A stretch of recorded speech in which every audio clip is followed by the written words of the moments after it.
اختلاف ہو سکتا ہے، بلکہ ہو نہیں سکتا، ہوتا ہے۔ بلکہ بعض جگہ پر شدید اختلافات بھی ہو سکتے ہیں،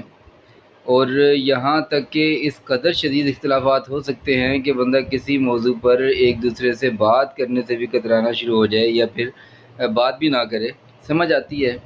لیکن اس کا یہ مطلب ہرگز نہیں ہے کہ دوسرے یعنی مخالف پارٹی کو یا مخالف شخص کو آپ یعنی ظلم و تشدد اور جبر کا نشانہ بنانا شروع کر دیں،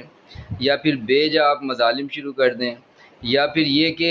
یعنی ان کو انصاف کے حوالے سے موقع نہ دیں۔